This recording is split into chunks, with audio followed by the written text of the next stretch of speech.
morning. As mentioned, this is the 5th DeTalks episode. And I listened to the previous speakers online. And I was quite impressed and proud of my classmates with all their achievements. The speakers were so articulate, they were so inspiring, and I had one question to the organizers. Why me? No, seriously, why me? No. I feel like I'm just a regular person. And I don't know if I can do justice to this long hour period that was assigned to me. Added to that was the daunting topic given, which was making a difference. So, medyo malaki. I was chosen to speak here today because of my work for 10 years with an NGO group that works for indigent children with cancer. My work with the group has taught me many lessons in leadership and organizational issues, lessons in human relationships, about giving and receiving, other things that cannot be learned in books. Because I am inadequate to give you a step-by-step tutorial on how to make a difference in this world, I will instead be sharing some random lessons and realizations that I have gained throughout my work of 10 years in the foundation. The truth is, being assigned this talk, I was forced to think deeply and reflect about my thoughts. Well, otherwise, I wouldn't have thought about this. Feelings and beliefs about what it means to make a difference. Making a difference. First, you have to start with yourself. So everyone wants to make a difference in life. We often hear phrases, so today, like, make a difference, make a difference. And many believe that they really don't have what it takes to make a difference in the world. Very daunting, no? Admittedly, I used to think that only larger-than-life characters like Mahatma Gandhi, Mother Teresa, Thomas Edison, Albert Einstein, Bill Gates, Rodi Duterte are the only ones capable of making a difference. But one of the most important lessons I learned was that even regular persons, yes, like me, can make a difference. So when I was young, let me tell you, that I actually, it's a long memory, I actually never dreamt of becoming a doctor. Never. You can ask my family. My sister is here. They never really thought, neither did I. I wanted to be a pilot or a band drummer. But after high school, because I loved math and was acceptedly good at it, I enrolled in BS Math. Most of my classmates were then applying for UPCAD, and I was curious about it. So I asked my father what he thought about me applying for. I looked at the list, what course can I take, and said, AB Humanities. Sounds interesting. And then I told my dad, Dad, what if I apply to UP AB Humanities? And then he said, no, he heavily discouraged me, saying that UP was too far from our house. I was already enrolled in BS Math at that time. And he pointed out that, didn't you see, it says pre-med. It says, you probably wouldn't have the patience to finish this. And he knew me well. Fortunately, I knew enough to ignore what he said, and so I applied without him knowing. And as it turned out, he was the first to jump with joy when he found out that I was accepted. And we had to cut short the trip to be home for the last day of late enrollment in UP Diliman. Now looking back, I realize now that he probably did some reverse psychology on me. But at that moment, my life's direction drastically changed. In the blink of an eye, something happens by chance when you least expect it, and it sets you in a course you will never expect. And that was the start of my destiny as a doctor. Fast forward, after my residency in UPPGH, my decision to practice radiology in Iloilo was not really very popular to my family and my friends. Growing up in Manila, I had never been in Iloilo, had no relatives in Iloilo, and did not speak the dialect.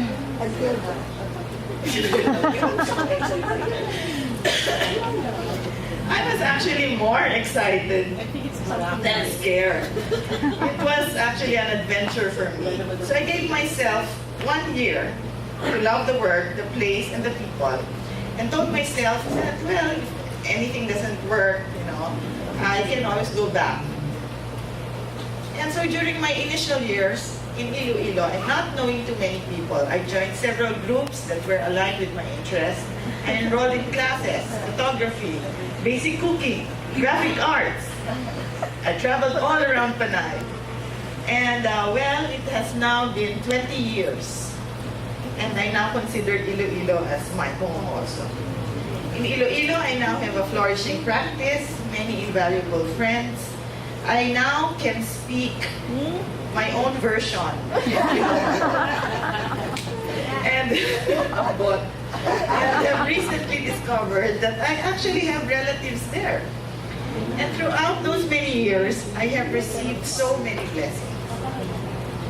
Certainly, opportunities abound. When your eyes are open, you only have to open your eyes and your heart is willing to try new things. Often, however, we do not recognize a blessing when it is given, or we may have past experiences that make us hesitant to go out of our comfort zone. Sometimes we may even feel that we are entitled to whatever blessings that come our way. Believe me, there are many people who feel empty in the midst of many blessings. Now, why is it very important to recognize blessings in our life? Because we can only bless others when we feel blessed ourselves. Blessing life may be more about learning how to celebrate life. It may be developing an eye for joy, even in the simplest things. It may require an appreciation of life as it is, and acceptance of much in life that we cannot change or we cannot understand. Most importantly, it requires the humility to know that we do not have the task of restoring the world alone. So blessing life is about filling yourself up so that your blessings will overflow to others. So my next is finding meaning. So in 2004, back in 2004, I was actually diagnosed to have a mild stroke. It was quite a scare because they were also ruling out multiple sclerosis. So you can imagine. I found out then my cholesterol levels were very high up there. And part of it was stress-related. My father then had a series of strokes. My mom was diagnosed to have gastric cancer. And I was forced to have a lifestyle change, including learning techniques to cope with stress. So those series of events forced me to think about how I was living my life. It made me think about what was important in my life and what was really important to me. I realized I was so engrossed with my everyday issues that I really had no time to take care of myself. I felt that I was doing the same things over and over again. Everything became routine. So I decided to have a new kind of life. And this is what I mean about finding meaning. The need for personal meaning in my case was spurred by the disruptive events in my life. So instinctively, I reached for something that would make sense in my life. Surprisingly, finding meaning did not require me to live differently. The same routine. Except, it required me to see my life differently. When we go beyond the superficial to the essential, things that are familiar are revealed in new ways. It changed the way I saw myself and the world. At that time, I discovered an unexpected strength, a courage beyond what I thought would have been possible, an unsuspected sense of compassion. And so these are the ways of finding meaning in your life. Not really changing the way you live, but looking at it differently. So as Marcel Proust would have said, the voyage of discovery lies in not seeking new vistas, but in having new eyes. And these new eyes can be found in simple ways. So every day, you just ask yourself 3 questions. What surprised me today? What moved me? What inspired me today? By thinking about the answers to these questions every day, I discovered that I began to notice things that I would not have normally even given a thought or cared. Slowly, even the way I relate to other people changed. There were changes even to the way I relate and react to patients, my co-workers, or even the way I relate and react to material things and situations. So, finding meaning is not about doing things differently, but seeing familiar things in new ways. When we find new eyes, the unsuspected blessing and work we have done for many, many years take us completely by surprise. Start now. So when those events, the disruptive events in my life took place, it also made me realize that I wanted to do something that was outside myself. So I wanted to serve. But there was also this sense of urgency that I wanted to do things as soon as I can, realizing that we're not really sure how much time we have. So in 2006, me and my friend were having coffee, and we talked about how we dreamt about doing a project for cancer patients. My friend is an owner of a dance school, and he's also an artistic director and a cancer survivor. So he said, Cora, you have the I was thinking of donating money. Okay? You have the money to donate. I don't, he said, but I have the talent. Parang sinabi na rin niya na wala akong talent. Why don't we do a project and all the profit will go to our cause? So we planned, we had something there, but nothing came out of it. And then one day, in March 2007, he had one of the conferences in Manila, and he renewed his friendship with another owner of a dance company in Manila who also showed interest in doing a project for the same cause. So she proposed that since some of her dancers were going to Boracay, why don't they come over to Iloilo and we'll do the show? So in less than a month, we organized the show. And surprisingly, after writing a lot of letters and working for a month, we actually put up a very good show. And it was, we gained a lot financially. So we put up, I think, more than 200,000 at that time. It really surprised us. And that time, we chose one patient per hospital to donate all the profit. The money was supposed to sponsor part of their chemotherapy. And then, so after that, we realized that we can ask help from people for a good cause. And people are willing to help. So then we decided to push through and create KKK at that time, mga kaibigan ng mga kabataang may cancer. So we started with the 3 patients, continued their chemotherapy, and then after that, it grew and grew. So after 2007, almost 10 years, it's now known as Friends of Cancer Kids Iloilo Foundation. So after how many years, recently lang kami naging foundation. You know how hard it is to become a foundation. You need a seed money of at least $1 million. So we continue to raise funds for the chemotherapy of our beneficiary children with cancer. We started with 3 patients 10 years ago. Now we are supporting 19 patients all over Panay.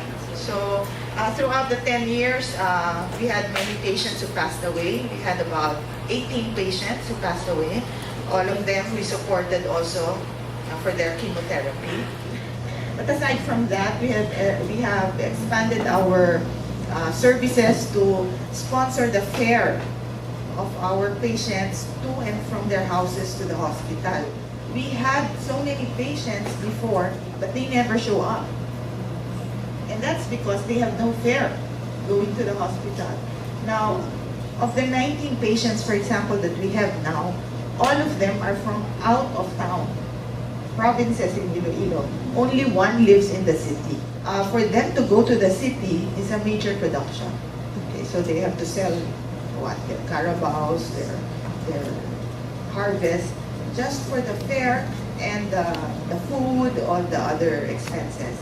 We also sponsor and organize different activities for the kids and their families. So we have Children's Day Out every 2 months, summer camp yearly, which is a 3-day in-house, live-in camp for the children and their families, and of course the Christmas parties. Okay.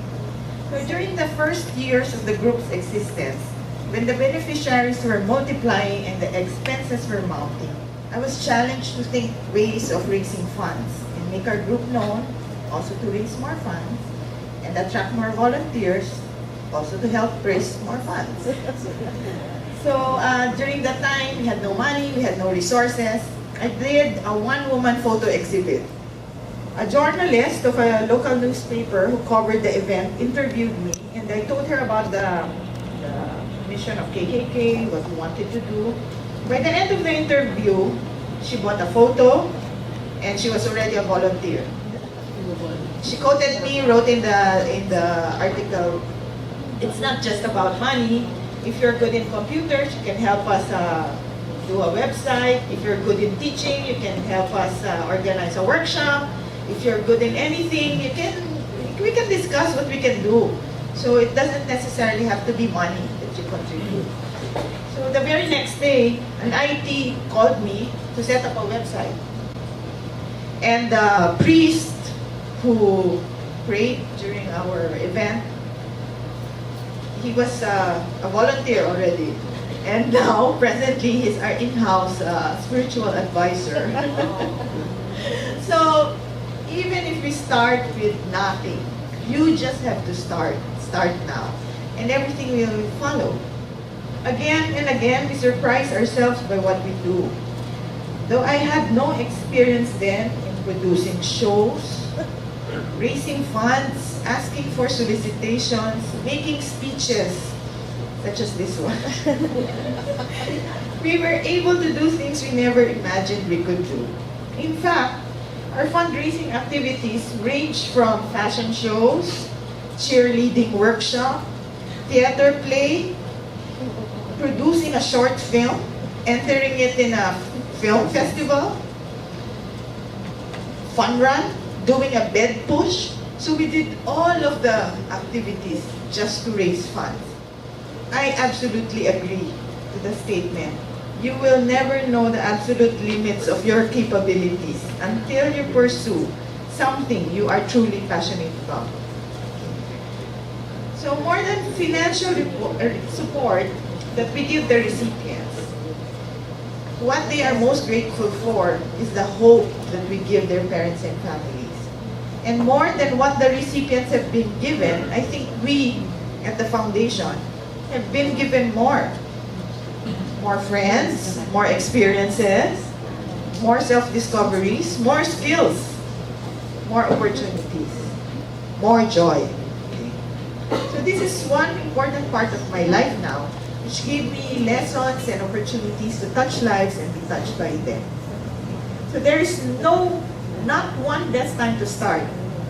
You don't need to wait till you have the time. You don't have to wait till you have all the money. So if you imagine the chemotherapy expenses of one patient for 6 to 7 months would be about 250,000. So if we have 19 patients now, and you multiply that with 250,000, how much would that be? Calculator? But if I have thought about it when I started it, do you think I would have started it? Never. By the millions and millions of the figure, you will never start it. But that time, I was thinking by the buyout. By the buyout. You raise funds by the buyout. So when I hear that there is a Rotary meeting or quota meeting. I attend the meeting. I know someone. Can I speak in front? I speak in front and tell them about the foundation without any activity. And I pass the hat. For that meeting, we collect a few thousand. But that would be enough for a few vials. Right? And that is how I realized how shameless I could be when it comes to begging, but not for myself, of course. So, you just start. Start now.